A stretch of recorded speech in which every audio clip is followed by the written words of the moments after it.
The film opens at a public pool where a lifeguard girl named Marnie is getting ready to leave. When a shower turns on by itself, she speaks to an unseen presence, revealing she can see an invisible person. Marnie then starts getting intimate with an invisible presence, but all of a sudden, the story then shifts to two friends. Naeem, a boy who recently moved to the town with his mother, and his friend Ryan break into an abandoned mill. After a brief argument, they unexpectedly begin kissing. However, when Niam sees his reflection while being intimate, he stops abruptly. Right after, Niam asks Ryan why he ignores him at school, but hangs out with him in private. Ryan brushes the question off and clearly tells Niam never to tell anyone about their romantic moment, and Niam agrees. The following day, Niam with his mother, Arlene, a woman driven by deep religious faith, attends church to listen to Pastor Rod's speech. Ryan is also in the audience with his mother. After the service, Pastor Rod introduces them to his son, Hunter, who attends the same school as Niam. Back in the abandoned mill, Niam tells Ryan about his mother. Arlene was once cheerful and playful, but she completely stopped smiling after his father died. He explains that they moved to this town specifically because the local churches fit her religious beliefs, and now constantly urges Niam to trust in God. Then, Niam and Ryan kiss again. Despite Ryan's distant behavior in public, Niam is clearly falling in love with him. However, at school, Ryan completely ignores Niam to protect his own social status. After school, Niam visits Ryan's house, only to catch Ryan kissing Hunter. Furious for Ryan's betrayal, Niam goes to Hunter's parents and exposes the boys' relationship, sparking chaos in both families. Hunter's father, Pastor Rod, hires a deliverance healer to rid the boys of their homosexual desires, inviting the townspeople to watch as a warning. During the ritual, the healer lights a flame, forcing both boys to stare into it before snapping it shut with a chant. The moment the light vanishes, Ryan and Hunter collapse to the floor, gasping for air and screaming in agony. Watching the horrific outcome of his actions, a terrified Niam panics and runs away. The next morning, Ryan's classmates bully and laugh at him while Niam quietly watches. After school, Niam finds Ryan at a convenience store and tries to talk to him. Ryan warns Niam to leave him alone, saying his mother will punish him if she sees them together. Just then, Niam's mother appears and orders Niam to stay away from Ryan. Hearing her command, Ryan quietly walks away. Driven by guilt, Niam goes to Ryan's house and sees him talking to thin air. When Ryan leaves, Niam secretly follows him to a photo booth. When the photos print out, Niam looks and sees Ryan completely alone, yet posing as if he is kissing someone. Suddenly, loud crashing noises come from inside the booth. Niam pulls back the curtain and sees an invisible force choking Ryan, lifting him into the air. The unseen entity violently throws Niam several feet away. Covered in bloody claw marks, a panicked Ryan runs off in terror. Niam runs after him and asks what attacked him. A terrified Ryan screams, "It was you!" He begs Niam to leave him alone and runs, leaving Niam completely stunned by Ryan's words. Realizing everything began after the ritual, Niam visits Hunter at his gas station job and asks about the healer's ritual. Hunter explains that the healer has performed this on kids in several towns.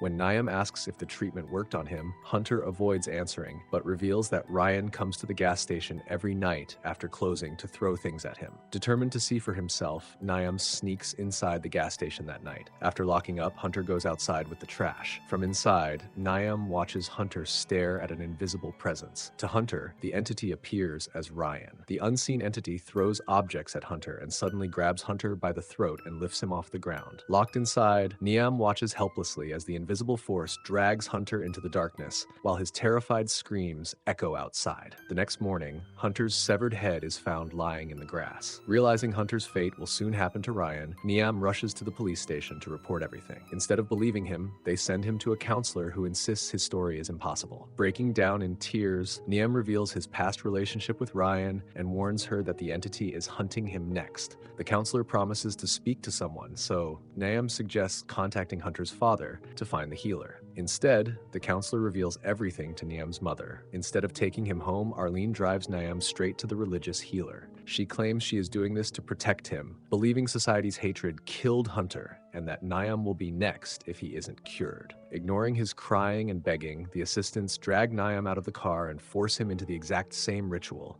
unknowingly making him the demon's next target. At the memorial gathering for Hunter, Niam refuses to talk to his mother and wanders outside where he spots Ryan. Niam tells Ryan that his mother also forced him to go to the healer's ritual because she cannot face reality. Suddenly, Ryan kisses him, but then violently grabs Niam by the throat. Niam escapes and runs back toward the house, only to see the real Ryan walking out of the house. Terrified, Niam runs, but Ryan follows and asks if he saw it too. Before they can process what's happening, Hunter's sister Izzy approaches them and asks if the healer performed the same ritual on Niam. She takes both boys to her house and admits Hunter warned her about seeing strange things, but she didn't believe him. She then reveals that two in-love girls, Marn and Jessica, had the same ritual done to them by the same healer. Soon after, Marn mysteriously drowned in a pool. When Niam asks about Jessica, Izzy explains that she stays at Murrayville Hospital because the entity only attacks when the victim is alone, and the hospital is always full of people. Before Izzy can explain more, her father, Pastor Rod, arrives and takes her away. Seeking answers, Niam and Ryan go to Maryville Hospital to find Jessica, the only known survivor of the ritual.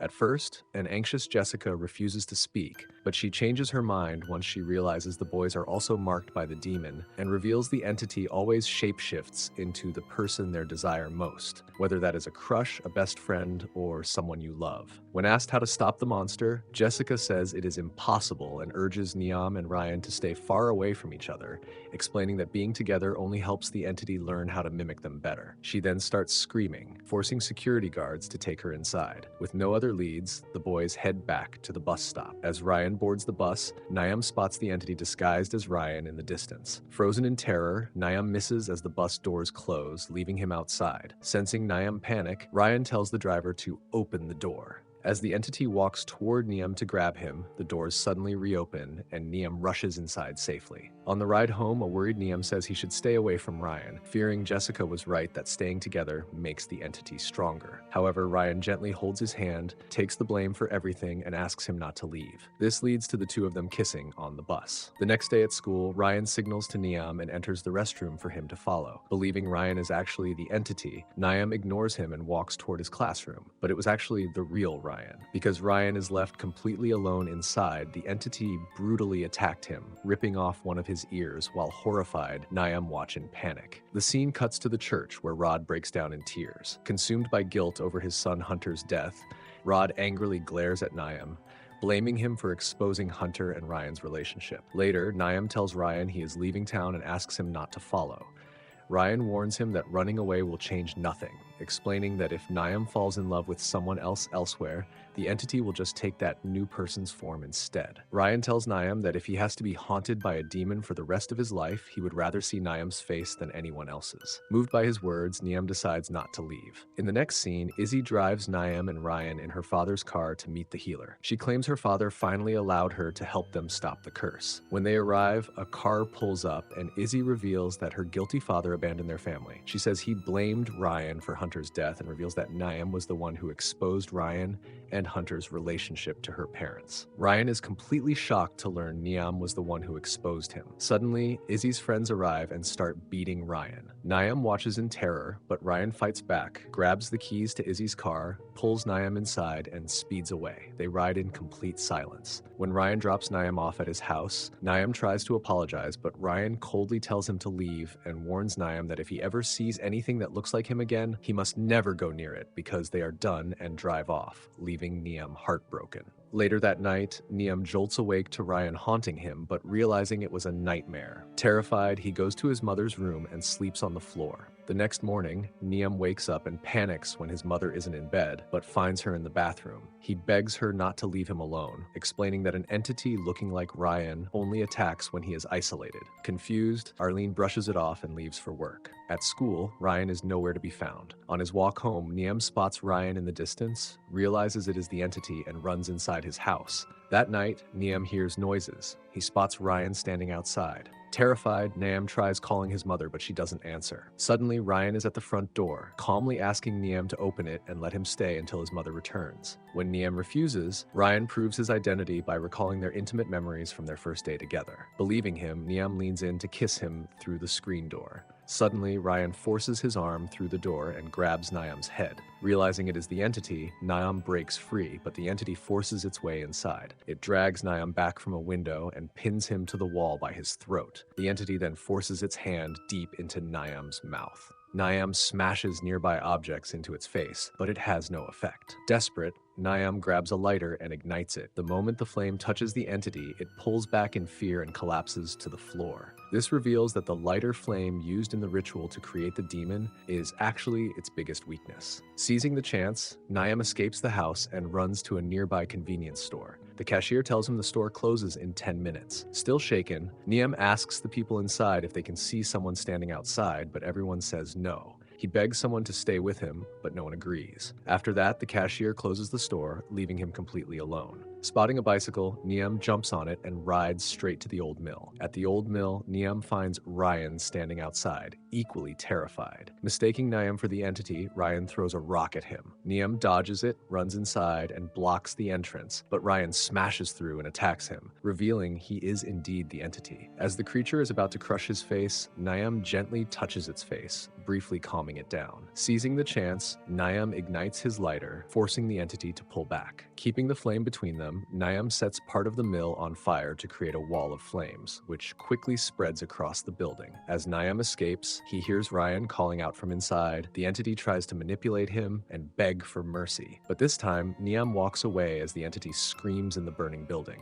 The next morning, firefighters search the mill and find no body, confirming it was only the entity. When Arlene arrives, Niam tells her everything is happening because of the healer. Arlene quietly admits she knew all along because the healer warned her, claiming it would keep Niam safe. When Niam says he is terrified, Arlene explains that people need fear to survive. This is honestly the most toxic moment in the entire story. Arlene literally prefers her child to be tortured by a demon just so she can keep control over him, realizing how toxic and unloving his mother really is. When they stop at a gas station, he quietly slips away and leaves her behind for good. Afterwards, Niam arrives at the bus station and finds the real Ryan, who is also leaving town. Tearful and afraid, Ryan asks if it is really Niam, and Niam nods. They board the bus together and sit side by side, finally smiling again. Looking out the window, Niam sees the entity in Ryan's form watching him, but this time he ignores it and continues his journey with the real Ryan, and the movie ends. And that wraps up Leviticus. If you enjoyed this recap, don't forget to like, share, and subscribe, and hit the bell for more chilling movie stories. Until next time, stay curious and stay safe.